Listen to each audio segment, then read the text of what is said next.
Mesdames et messieurs, bonsoir et bienvenue à une nouvelle édition d'Autour du monde dossier Proche-Orient. On va passer en revue les dernières nouvelles et développements dans notre région. On commence par les pays de ce qu'on appelle du printemps arabe et on commence par la Libye. Qu'est-ce qui se passe actuellement sur le terrain avec des violences de part et d'autre en Libye avec quelques morts hier et quelques blessés bien sûr, avec des chaos dans le pays. Les détails dans ce reportage. L'hôpital Al-Jala de Benghazi a reçu aujourd'hui à l'aube les dépouilles de 3 soldats tués par balles dans des attaques séparées. C'est ce qu'a déclaré la porte-parole de l'établissement libyen. Elle a précisé qu'un 4e soldat blessé était soigné dans cet hôpital. À Derna, les corps de 2 soldats ont été découverts mardi, a indiqué un responsable local, précisant que ces militaires avaient été tués par balles lors de leur retour de leur ville natale de Tobrouk à l'extrême est. À Benghazi, les habitants poursuivaient par ailleurs pour le 2e jour consécutif un mouvement de grève pour demander le départ des groupes armés après des heurts meurtriers lundi entre l'armée et le groupe djihadiste Ansar al-Sharia. Selon le ministère de la Santé, ces affrontements avaient fait 7 morts et une 50aine de blessés. À la suite de ces heurts, le conseil local de Benghazi, équivalent de la mairie, et l'union des organisations de la société civile de la ville ont appelé à la désobéissance civile durant 3 jours à compter de mardi, en observant notamment des grèves. Depuis la chute du régime de Mohamed Kadhafi en 2011, les autorités de transition peinent à mettre en place une armée et une police professionnelle leur permettant d'asseoir leur pouvoir et de maintenir l'ordre. Par ailleurs, l'ONU a décidé d'envoyer une unité spéciale de 235 hommes en Libye pour protéger son personnel et ses installations sur place en raison de l'insécurité croissante dans le pays. Les ambassades étrangères ont renforcé leur sécurité à la suite de l'attaque contre le consulat américain à Benghazi qui avait fait 4 morts, dont l'ambassadeur américain en septembre 2012. Là, c'était la situation en Libye. Si on passe à la Syrie, qu'est-ce qui se passe? Alors, c'est les violences entre l'armée de la Syrie et ce qu'on appelle l'armée libre, toujours de la Syrie, qui est composée de plusieurs factions, dont une faction qui fait partie d'Al-Qaïda. Et là, la violence persiste dans tout le pays et les derniers développements dans ce reportage. De la Syrie pour un cessez-le-feu qui mènera Genève 2 à un succès. C'est ce qu'a déclaré le chef de la diplomatie iranienne Mohammad Javad Zarif après un entretien à Téhéran avec son homologue turc. L'appel lancé par l'Iran qui soutient le régime syrien et la Turquie qui appuie l'opposition ne semble pas être entendu sur le terrain pour le moment.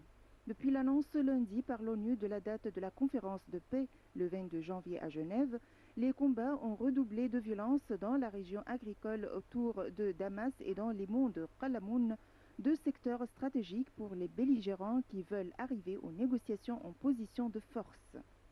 Selon Ankara, quelques 500 citoyens turcs ont ainsi rejoint les groupes proches d'Al-Qaïda, dont les exactions ont été dénoncées par le chef militaire des rebelles. Réagissant au communiqué de Damas, le bureau du président de la coalition de l'opposition a jugé que le régime affiche clairement ses intentions, à savoir un simulacre de coopération internationale comme couverture à sa guerre contre le peuple syrien.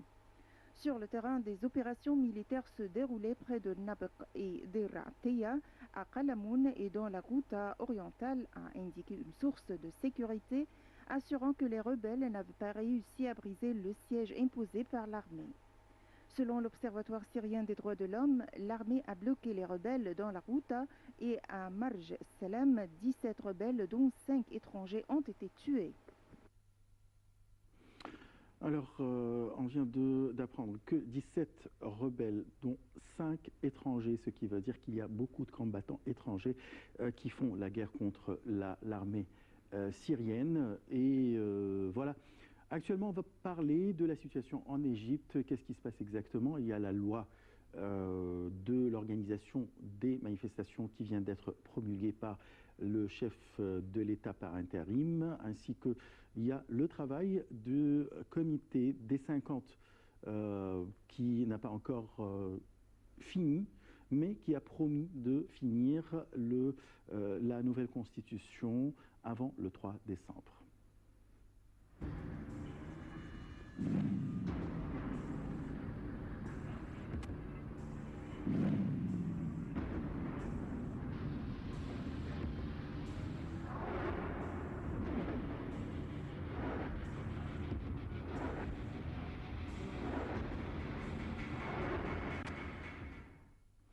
Et concernant ces développements sur le terrain dans la rue égyptienne, concernant surtout la nouvelle loi de l'organisation des manifestations en Égypte, nous avons le plaisir d'avoir au bout du fil Monsieur l'ambassadeur Hessène Halidi. Vous êtes ex-ministre adjoint des Affaires étrangères. Bonsoir.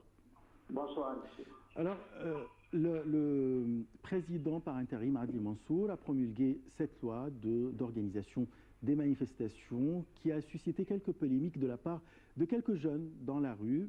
Je peux dire que ce sont pas nombreux, mais quand même, ce sont des jeunes révolutionnaires qui ont fait des problèmes dans la rue avant-hier, ce qui a suscité l'intérêt de la part des forces de la police avec l'arrestation de 24 jeunes. Comment vous voyez déjà la loi et est-ce que c'était le temps de promulguer une telle loi? L'Égypte a été un des pays qui n'a eu jamais une loi qui encadre le droit de se rassembler et de manifester. Et c'était grand temps que l'Égypte se dote d'une telle loi. Mais la question qui se pose dans ce contexte est le timing. Est-ce que la promulgation de cette loi était propice dans les circonstances actuelles du pays ou non? Certainement, les opinions vont diverger là-dessus, mais une fois promulguée, certainement, on doit respecter cette loi. Et si les uns et les autres veulent s'exprimer, veulent se rassembler, alors qu'ils respectent cette loi.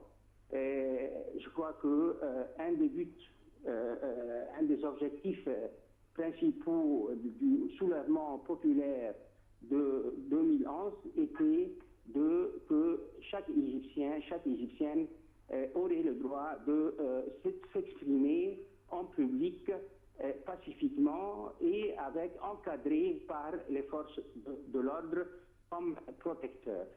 Et je crois que voilà, nous avons cette loi et espérons que toutes les forces politiques et les partis politiques vont manifester dans le cadre de cette loi. On a trouvé que juste après la promulgation de cette loi, il y a eu quelques réactions de la part de la Maison-Blanche ou bien du ministère des Affaires étrangères américaine, ainsi que de la part même de Ban Ki-moon, le secrétaire général des Nations Unies, comme quoi la loi n'était pas à la hauteur d'une nouvelle démocratie comme la démocratie égyptienne.